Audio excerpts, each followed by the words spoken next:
7 FM Ilorin, your shining supreme station.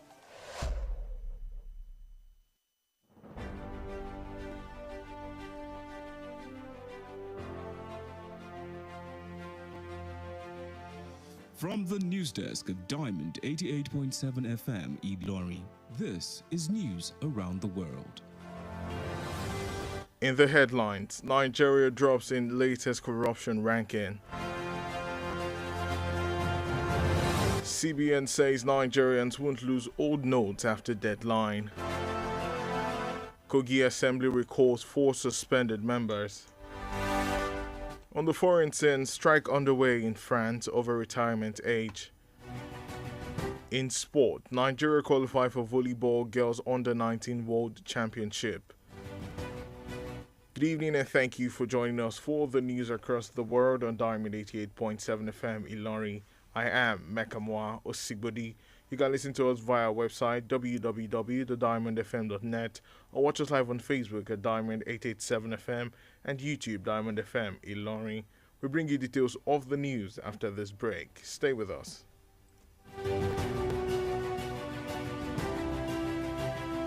Drug abuse affects both brain and behavior. It has multifaceted impacts on one's body, mind, and nervous system. However, you can avoid being addicted by giving zero tolerance to the use of drugs. Associate yourself with the right persons. Do not give in to peer pressure and learn to handle life's pressure rather than resorting to hard substances. Remember, Diamond 88.7 FM cares for your sound spirit and good health.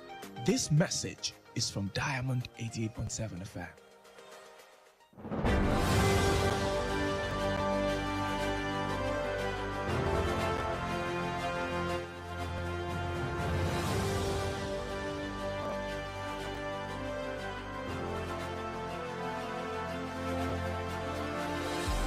Welcome back. Now the news in detail.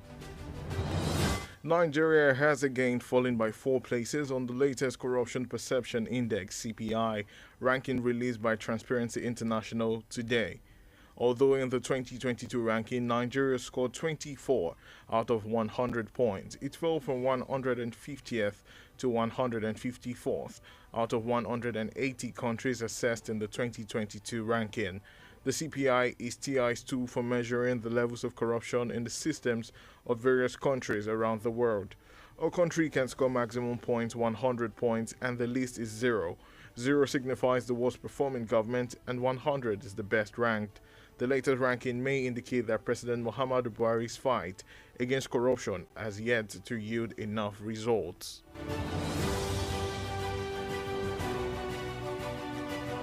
The Central Bank of Nigeria has bowed to the demands of the House of Representatives for a gradual phase-out of the old Naira notes.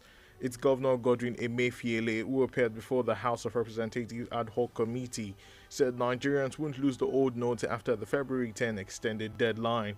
He said, while the old notes cease to be legal tenders after the expiration of the deadline, Nigerians can still take them to the bank for exchange of new notes or deposit the old notes in their accounts. Emefiele said the CBN stands with the position of the House of Representatives on the provisions of Section 20, subsection 3 of the CBN Act 2007, assuring Nigerians that they will not lose their money. And in spite of the 10-day extension given by the Central Bank of Nigeria on Sunday, Nigerians are still experiencing difficulties in getting money or depositing cash in the banks. Kwara is not an exception. Our correspondent Mahmoud Lawal, who went around some banks within the Ilorin metropolis, has the report. The conversation has changed from depositing old notes to getting the new notes in the banks or ATM booths. Bank customers are still queuing up at the ATM booths and their experiences are not palatable. In every ATM point, there are so many people there, and I remember the last ATM point, all the ATM machines were not even working. Some were dispensing, then after a while they will stop. So people are just moving from one ATM point to another. It's been very hectic. I've been having to um, postpone my withdrawal days for some, just hoping that a day will come where I won't meet much people. But every day for almost a week now, all the ATM points have been filled with people, and it's just been very hectic. Owing to the allegations that POS operators charge higher from their customers who deposit or demand for the new Naira note. A POS operator revealed that the allegations were true. I have not increased any of my charges, but I can understand why some other people will charge extra because of the stress that they had to go to before they could get the cash. Because before you go to an ATM point and you queue for 2 hours, 3 hours, and then you come back and you're still getting your normal profit from the ATM. I guess some people are not confident, are not satisfied with that, and so they will add extra charges because of the stress that they had in getting the cash.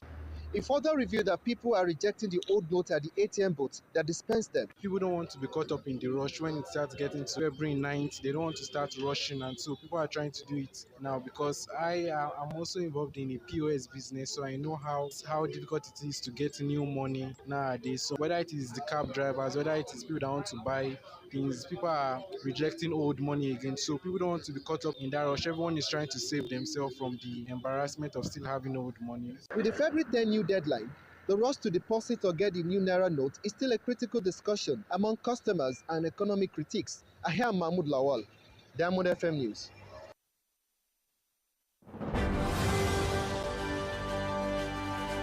Despite the 10 days extension given by the Central Bank of Nigeria, CBN, on the usage of the old notes, traders in Ondo State have reportedly continued to reject the old Naira notes as means of legal tender in the state.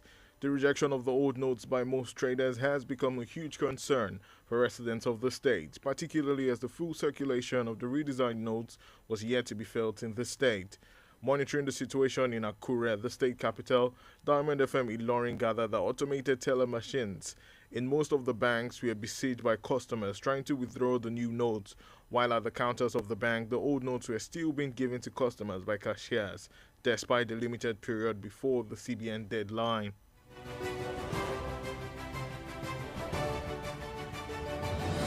The Young Progressive Party YPP governorship candidate in Kwara State, Waziri Yakubu Gobir, has shared his humble beginning as an entrepreneur with young people in the state.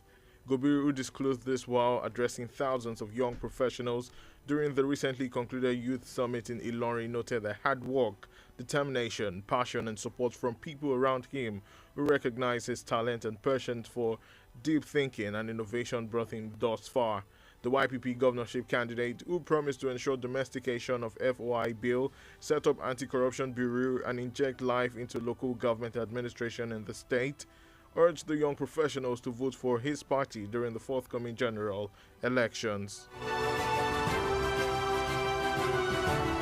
And moving on to Kogi State, where the House of Assembly has called 4 suspended members. The lawmakers who were recalled are former Deputy Speaker, retired Honorable Ahmed Mohamed, former Majority Leader, Honorable Bello Hassan, Abdullahi Balogun, Lokoja 2 representatives, Honorable Idris Undako, and former Deputy Chief Whip, Honorable Moses Ododo. The 4 lawmakers were suspended in June 2022 for alleged gross misconduct, which was investigated by the House Committee on Ethics and Privileges. Speaker of the House, retired Honorable Matthew Kolawole, announced the lifting of the suspension today during the House sitting in Lokoja, saying the suspension of the members is not the wish of any members in the House and that the 7th Assembly is gradually coming to an end, hence the need for peace and harmony among members in the state. The news across the world is reaching you from Diamond 88.7 FM Ilorin. We go on a break now. After that, we bring you foreign and sports news. Do stay with us. Follow us on social media, Twitter and Instagram at Diamond887FM. Diamond FM, shining supreme.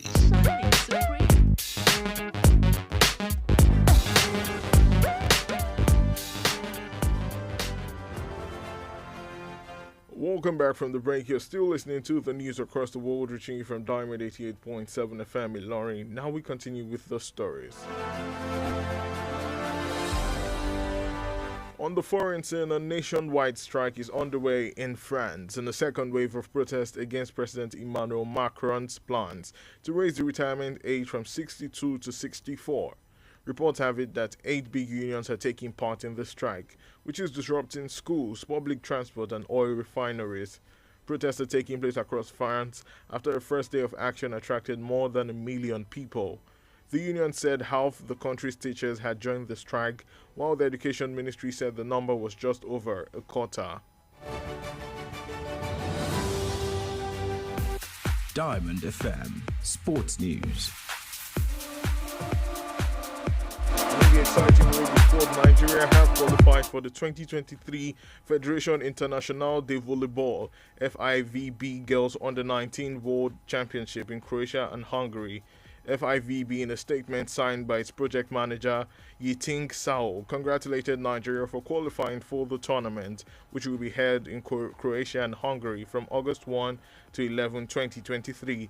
The statement advised Nigeria to confirm her participation, complete the attached entry form, and return it latest February 3. Reacting to the development, the president of Nigeria Volleyball Federation, Musa Nimrod, lauded the decision of FIVB to admit 3 African nations into the World Championship, adding that the championship will help develop the young players who are in the best form of their lives.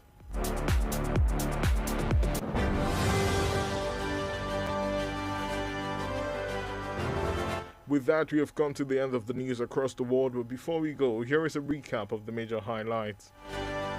Nigeria drops in latest corruption ranking. CBN says Nigerians won't lose old notes after deadline. Kogi Assembly recalls 4 suspended members. On the foreign scene, strike underway in France over retirement age. In sport, Nigeria qualify for volleyball's Girls Under-19 World Championship. Did you know your small intestine is the largest organ in your body? Diamond FM says don't stop believing in yourself. For news coverage or information about happenings around you, kindly contact Diamond FM newsroom number on 0916 062 7526. That's 0916 062 7526. The news across the world was edited by Abdulafiz Oyewale. I am Mekamua Osigbodi. Thank you for listening to your shining supreme station. From news to sports, current affairs to entertainment, beautiful music, amazing programs, we got you all covered at Diamond 88.7 FM. Diamond FM Ìlọrin, àwa là ń gbé ìròyìn àwọn ìṣẹ̀lẹ̀, orin àtàwọn amúlùdùn yògbà tí ò láfijọ́ ṣe ti aráyé. Láti inú yàrá ìròyìn Diamond 88.7 FM Ìlọrin, ìròyìn àgbáyé.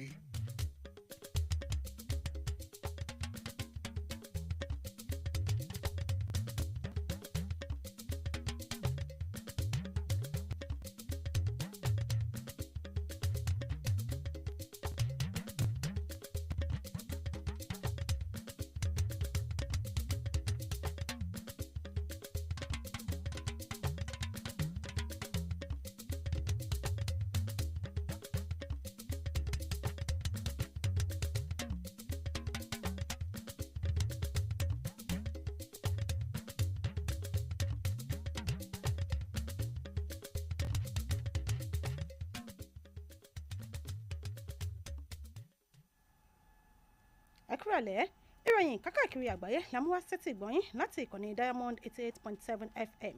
Ṣáájú ẹ gbọ́ àwọn kókó inú ìròyìn náà. Orílẹ̀-èdè Nàìjíríà ti já wálẹ̀ nínú àgbéjáde àtẹ̀yẹ ìwà ìbàjẹ́. Ilé ìfowópamọ́ àpapọ̀ ilé wa ti ní wípé àwọn ọmọ ilẹ̀ Nàìjíríà ò ní pàdánù owó wọn látàrí àyípadà owó náírà tuntun.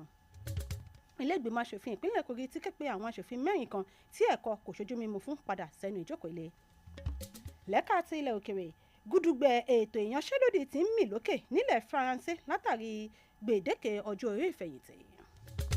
Lẹ́kàárẹ̀ ìdárayá, orílẹ̀-èdè Nàìjíríà ti pegedé fún ìdíje bọ́ọ̀lù aláfọwọ́gbá. Orúkọ tèmi ni Olayinka Ajibade. Ẹ tún lè gbọ́ wa lórí ìtàkùn www.diamondfm.net tàbí lórí Facebook wa Diamond 887 FM, lórí YouTube náà. Ìròyìn ọ̀hún lẹ́kọ̀ọ́rẹ́ ń bọ̀ láìpẹ́. Ní gbogbo ìgbà la máa ń rò wípé báyìí ni ìpèníjà tó ń kojú ẹ̀dá máa ń múni ké. Ọ̀rọ̀ ayé yìí ti sú mi, gbogbo etí ẹ ti sú mi, kò yé mi mọ́, kí ni mo fẹ́ ṣe báyìí? Ṣùgbọ́n lójú ayé ó tún lè fini hàn báyìí. Má ṣe máa rò wípé àwọn ènìyàn kò ní ìṣòro nítorí pé wọ́n ń rẹ́rìn-ín wọ́n sì ń yẹ̀gẹ́nu ní gbogbo ìgbà. Ẹnìkọ̀ọ̀kan ló ní ohun tó ń là kọjá lábẹ́nú, kálukú labi tiẹ̀ lára. Máa bèrè àlàáfíà àwọn ọ̀rẹ́ rẹ sì máa ṣe dáadáa sí gbogbo ènìyàn. Ìmọ̀ràn yìí ló ń dẹ́sẹ̀ tí ìgbọ́yìn láti ìkànnì Diamond 88.7 Ìlọrin. Ìròyìn ẹ̀kúnrẹ́rẹ́ láti ilé iṣẹ́ Diamond FM. Ẹ káàbọ̀ padà, ìròyìn ọ̀hún rèé lẹ́kùnrẹ́rẹ́. Orílẹ̀-èdè Nàìjíríà ti já wálẹ̀ pẹ̀lú ìpele 4 nínú àkójọpọ̀ àfojúsùn àwọn orílẹ̀-èdè tí ìwà ìbàjẹ́ sodo sí Corruption Perception Index (CPI) eléyìí tí àjọ Transparency International támọ̀ sí TI tí wọ́n gbé jáde lónìí. Nínú àtẹ̀jáde ti ọdún 2022, orílẹ̀-èdè Nàìjíríà ní pọ́ìntì 24 nínú pọ́ìntì 100 kan eléyìí tí ó sì ti já wálẹ̀ láti ipò 150 tí ó wà tẹ́lẹ̀ sí ipò 54 báyìí, 158 sí 154 báyìí. Àtẹ̀jáde yìí ló máa ń ṣe ìgbéléwọ̀n bí ìwà ìbàjẹ́ ṣe pọ̀ jù bó ṣe pọ̀ sí láwọn orílẹ̀-èdè kọ̀ọ̀kan lágbàáyé tí ń ṣe láàrin 100 pọ́ìntì sí 0. Àgbéjáde yìí wá fi hàn wípé ìgbìyànjú ààrẹ Muhammadu Buhari lórí ìgbógun ti ìwà ìbàjẹ́ kò tí ì fi bẹ́ẹ̀ so èso rere. Ìfowópamọ́ àpapọ̀ ilé wa ti fi ọwọ́ sí ìbéèrè ilé ìgbìmọ̀ aṣojú-ṣòfin ilé wa lórí fífi òpin sí níná àwọn owó náírà àtijọ́ ilé wa lónípele-jìpele. Gómìnà ilé ìfowópamọ́ CBN Godwin Emefiele, ẹni tí ó yọjú sí iwájú ìgbìmọ̀ kan ní ilé ìgbìmọ̀ aṣojú-ṣòfin, ní wípé àwọn kò ní ṣàdédé fi òpin sí níná owó náírà àtijọ́ bí àfikún gbèdéke tí àwọn filélẹ̀ tó bá tẹnubẹ̀pò tán ní ọjọ́ 10 oṣù kejì. Ó ní bí ó tilẹ̀ jẹ́ wípé àwọn ènìyàn ilẹ̀ Nàìjíríà kò ní láǹfààní láti lè fi owó náírà ti àtijọ́ ra ohunkóhun mọ́ lẹ́yìn tí gbèdéke ọjọ́ 10 oṣù kejì tó bá ti ẹnubẹ̀pò. Ó ní ṣùgbọ́n wọ́n sì lè máa mú àwọn owó náírà àtijọ́ yìí, wọ́n sì lè máa lọ fi wọ́n pamọ́ sí ilé ìfowópamọ́ wọn kí wọ́n fi gba tuntun tàbí kí wọ́n fi sínú akoto owó wọn. Emefiele wá ní wípé ilé ìfowópamọ́ CBN ní ìbámu pẹ̀lú òfin ilé ìfowópamọ́ CBN ti ọdún 2007 wá mú dá àwọn ènìyàn ilẹ̀ Nàìjíríà lójú wípé wọn kò ní pàdánù àwọn owó wọn tí ó bá jẹ́ ti àtijọ́ lórílẹ̀‐èdè yìí, wípé lẹ́yìn gbèdéke ọ̀hún àǹfààní ṣì wà fún ẹnikẹ́ni tí owó náírà àtijọ́ bá ń bẹ lọ́wọ́ rẹ̀ láti lọ fi pamọ́ sí ilé ìfowópamọ́ rẹ̀ tàbí kí ó kó lọ sí ilé ìfowópamọ́ láti lè lọ fi gba tuntun, àmọ́ kò ní ní àǹfààní láti fi owó náà ra ohunkóhun lọ́jà mọ́. Tí àfikún gbèdéke ọlọ́jọ́ 10 tí ilé ìfowópamọ́ CBN ṣe ìkéde rẹ̀ lọ́jọ́ Àìkú, àwọn ọmọ ilẹ̀ Nàìjíríà ṣì ń kojú ìnilára lórí rírí owó náírà tuntun gbà àti lórí kíkó àwọn owó àtijọ́ rẹ̀ ilé ìfowópamọ́. Ìpínlẹ̀ Kwara jẹ́ ọ̀kan lára àwọn tí wọ́n ń fojú winá ìṣẹ̀lẹ̀ yìí. Aṣojúkọ̀ròyìn ilé-iṣẹ́ wa Mahmood Lawal, ẹni tí ó lọ káàkiri àwọn ilé ìfowópamọ́ kan nílùú Ìlọrin, ó jábọ̀ ohun tí ojú rẹ̀ rí. Ẹ gbọ́ làbárè látẹnu Ọlárẹ̀wájú Oyèwọlé. Àwọn olùgbé ìpínlẹ̀ Kwara ni wọ́n kojú ìnira lórí àtìrí àwọn owó tuntun gbà láwọn ilé ìfowópamọ́sí tí mọ́ lẹ́nu ẹ̀rọ apọwó ìyẹn ATM. Bẹ́ẹ̀ ni ogunlọ́gọ̀ èrò làwọn tó ń bẹ lórí ìlà tí mọ́ àwọn ojúkò ẹ̀rọ apọwó gbogbo. Nínú àwọn ìjábọ̀ wa láwọn ilé ìfowópamọ́sí èyí tí a ṣe àbẹ̀wò sí lónìí, ọ̀pọ̀ àwọn oníbàárà ni wọ́n fi onírúurú àríwòye wọn hàn lórí ohun tí wọ́n ń kojú láti kó owó àtijọ́ padà sáwọn ilé ìfowópamọ́sí kí wọ́n sì gbà tuntun. Kò easy, báńkì mi gangan wọn dispense ń bẹ̀. Tùmí láṣọ ẹ̀ báyìí láti àárọ̀ yẹn nọ́mbà mi ó gùn gan bí 159 ni mi. A lè dúró àwọn ATM náà kò dispense èrò pọ̀ ìbáyìí gan. Lẹ́yìn báńkì díẹ̀ ló ń dispense àdúgbò dispense owó wọ́n kàn ó dùn owó ni. Wọ́n máa ń jà ṣe ni wọ́n ń jà láti gbowó ní báyìí tẹ̀ ṣe ń wò wọ́n ẹ̀. So èmi náà dẹ̀ ti tò láti gbowó tipẹ́tipẹ́, inú òrùn mo wà yìí, ẹ jẹ́ bá wa bẹ̀ wọ́n. Gbogbo àwọn tó jókòó síbi báńkì wọ́n kàn jókòó kò sówó tán rí gbà lẹ́nu ATM, then so gbogbo wọn ń du owó pé and then tó wá fọ́ọ̀nì ni pé tá a bá tún gba owó yẹn tó bá jẹ́ pé old money ló jáde, àwọn èèyàn ti ń kọ́ nígboro, even pọ́sí tó pé wọ́n tún extend ẹ̀ àwọn èèyàn tún kọ́ náà.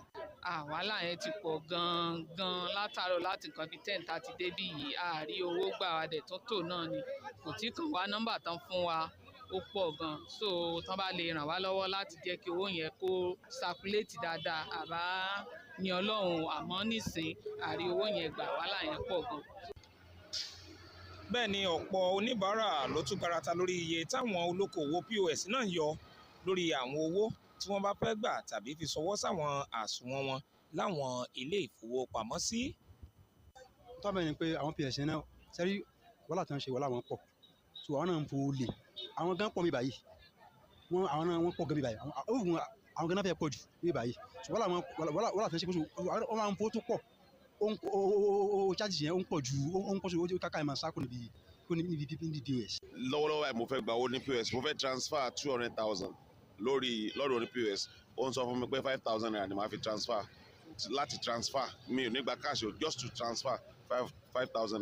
wàyí o pẹ̀lú gbèǹdéke ọjọ́ 10 oṣù keje tí báńkì àgbà àpapọ̀ ilé wa kéde èyí kò mú àdínkù bá àwọn èrò tí wọ́n gbìyànjú láti rí àwọn owó tuntun gbà láwọn ilé ìfowópamọ́sí náà. Ọlárẹ̀wájú Oyèwọlé ló ń jábọ̀ ìròyìn fún iléeṣẹ́ Diamond FM Ìlọrin.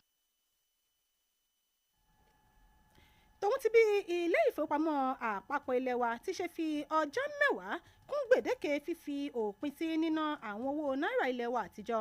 Àwọn òǹtajà ní ìpínlẹ̀ Ondo ní a gbọ́ wípé wọ́n sì ń tẹ̀síwájú láti máa kọ owó náírà àtijọ́ lọ́wọ́ àwọn oníbàárà wọn ní ìpínlẹ̀ náà ní èyí tí ó ti wá ń kó àwọn ará ìlú ní ominú gidigidi tí ó sì ń kó papá mọ́ra fún àwọn aráàlú pàápàá jùlọ tóun ti bí owó náírà tuntun kò ṣe tí ì wọ́pọ̀ nígboro. Nígbà tí iléeṣẹ́ Diamond FM ń fojú wo bí nǹkan ṣe ń lọ sí nílùú Àkúrẹ́, a rí bí ọ̀gọ̀rọ̀ àwọn èèyàn bí wọ́n ṣe ń tò sí iwájú àwọn ilé ìfowópamọ́ láti gba owó tuntun nígbà tí àwọn ilé ìfowópamọ́ sì ń fún àwọn oníbàárà wọn láwọn owó náírà àtijọ́ tóun ti bí àfikún gbèdéke ọlọ́jọ́ 10 yìí ti ṣe ń súnmọ́lé kẹ̀rẹ̀kẹ̀rẹ̀.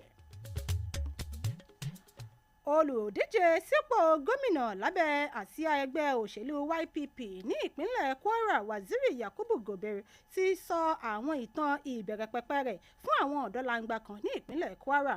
Gobir, ẹni tí ó bá ogunlọ́gọ̀ àwọn ọ̀dọ́ lẹ́lẹ́kàjẹ̀ka sọ̀rọ̀ lásìkò ìpàdé àwọn ọ̀dọ́ nílùú Ìlọrin, jẹ́ kó di mímọ̀ wípé títẹpámọ́ṣẹ́, ìfarajìn, ìfẹ́ sí iṣẹ́ ẹni àti àtìlẹ́yìn látọ̀dọ̀ àwọn èèyàn tí wọ́n rọ̀gbà yí òun ká tí wọ́n rí ẹ̀bùn tí òun ní ló gbé òun dé ibi tí òun dé lónìí.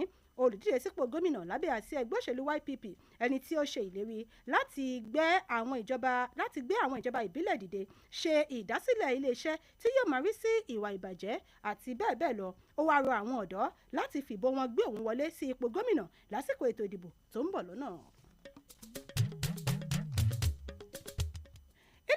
Ìgbìmọ̀ aṣòfin ìpínlẹ̀ Kogi ti pé àwọn ọmọ ilé 4 kan tí wọ́n ti ṣáájú dá dúró padà sí ẹnu ìjókòó ilé. Àwọn ọmọ aṣòfin ọ̀hún ni igbákejì agbẹnusọ ilé tẹ́lẹ̀ rí Honorable Ahmed Mohammed, olórí ọmọ ilé tó pọ̀ jùlọ tẹ́lẹ̀ rí Honorable Bello Hasan Abdullahi Balogun, aṣojú ẹkùn Lọ́kọ́jà 2 Honorable Idris Ndako àti igbákejì olùkóni ní ìjánu tẹ́lẹ̀ rí Honorable Moses Ododo wá dá àwọn aṣòfin 4 yìí dúró fún ìgbà díẹ̀ nínú oṣù kẹfà ọdún 2022 fún ọ̀gọ̀rọ̀ àwọn ẹ̀sùn àìṣedéédé eléyìí tí ìgbìmọ̀ ilé tó ń rí sọ̀rọ̀ ẹ̀tọ́ àti àǹfààní ṣèwádìí lé lórí. Agbẹnusọ ilé Honorable Matthew Kọ́láwọlé ló kéde wíwọ́gilé ìdádúró àwọn aṣòfin yìí lásìkò ìjókòó ilé lónìí nílùú Lọ́kọjà. Ó ní kì í ṣe ìdùnnú àwọn ni àwọn fi dá àwọn náà dúró fúngbà díẹ̀ àti wípé àwọn ti fẹ́ parí sáà wọn lórí ipò ní èyí tí ó sì pè fún wíwà ní ìrẹ́pọ̀ pẹ̀lú àwọn akẹgbẹ́ àwọn. Ẹ jẹ́ ká lọ fún ìdánudúró ráńpẹ́. Bí a bá padà dé, a ó máa mẹ́nuba ìròyìn lẹ́ka tilẹ̀ òkèrè àti ti ẹ̀rọ ìdárayá. À ń padà bọ̀ láìpẹ́. Ẹ darapọ̀ mọ́ wa ní ìtàkùn káyélujára wa, ìtàkùn ìbádọ́rẹ̀ẹ́ Facebook, ìtàkùn abẹ́yẹfò Twitter àti Instagram lórí Diamond 887 FM. Diamond FM, shining supreme.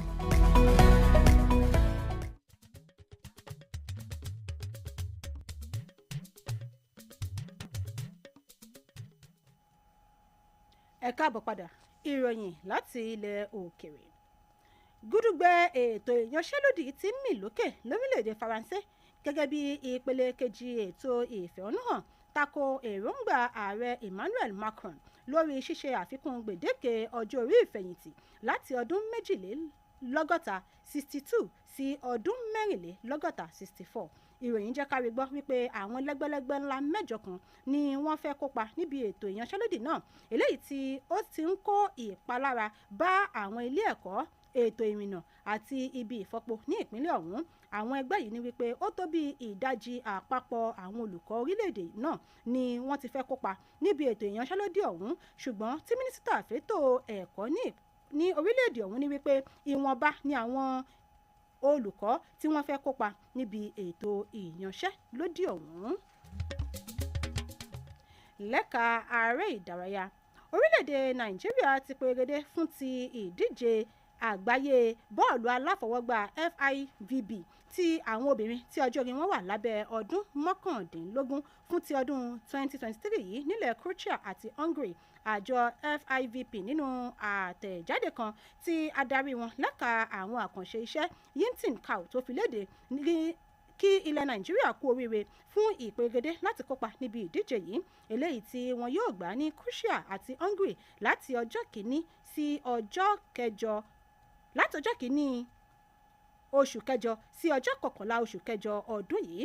Àtẹ̀jáde tí wàá gba ilẹ̀ Nàìjíríà lámọ̀ràn láti parí gbogbo ìlànà ìforúkọsílẹ̀ wọn kí ó tó di ọjọ́ kẹta oṣù kejì ọdún yìí. Nígbà tó ń fèsì sí ìdàgbàsókè ọ̀hún, ààrẹ àjọ Nigerian Volleyball Federation Musa Ramrod nínú ọ̀rọ̀ rẹ̀ gbé oríyìn fún ikọ̀ FIVB fún bí wọ́n ṣe fún orílẹ̀-èdè Nàìjíríà àti àwọn orílẹ̀-èdè ilẹ̀ adúláwọ̀ mìíràn láǹfààní láti lè kópa níbi ìdíje ọ̀hún. Ṣáájú kí a tó mú ìròyìn ọ̀hún wá sí ìdánudúró pátápátá, ẹ tún gbọ́ àwọn kókó tó wà nínú ìròyìn ọ̀hún lẹ́ẹ̀kan sí i. Orílẹ̀-èdè Nàìjíríà ti já wálẹ̀ nínú àgbéjáde àtẹ ìwà ìbàjẹ́. Ilé ìfowópamọ́ àpapọ̀ ilẹ̀ wa ti ní wípé àwọn ọmọ ilẹ̀ Nàìjíríà ò ní pàdánù owó wọn látàrí àyípadà owó náírà tuntun. Ilé ìgbìmọ̀ aṣojú-ṣòfin ìpínlẹ̀ Kogi ti ké pe àwọn aṣòfin 4 kan tí wípé kí wọ́n padà sẹ́nu ìjókòó lẹ́yìn ìdánudúró tí wọ́n ti ṣáájú fún wọn. Lẹ́ka ti ilẹ̀ òkèrè, gúdúgbẹ́ ètò ìyanṣẹ́lódì tí mì lókè nílẹ̀ Faransé látàrí gbèdéke ọjọ́ orí ìfẹ̀yìntì. Lẹ́ka eré ìdárayá, orílẹ̀-èdè Nàìjíríà ti perégedé fún ti ìdíje bọ́ọ̀lù aláfọwọ́gbá. Ǹjẹ́ o mọ̀ wípé ìfun tó kéré jùlọ ní ẹ̀yà ara tí ó tóbi jùlọ láàgọ́ ara wa?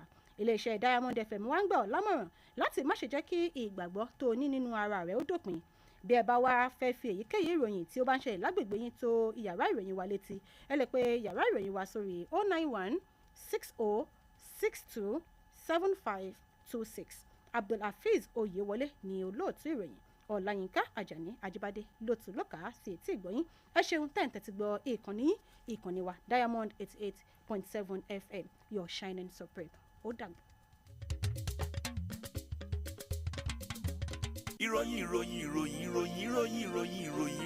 ìròyìn ẹ̀kúnrẹ́rẹ́ láti ilé iṣẹ́ Diamond FM. Diamond FM Ìlọrin, àwa là ń gbé ìròyìn àwọn ìṣẹ̀lẹ̀, orin àtàwọn amúlùdùn yògbà tí ò láfijọ́ ṣe ti aráyé. Ẹ̀yin olùgbọ́ wa níkànnì Diamond 88.7 FM, ẹ ṣeun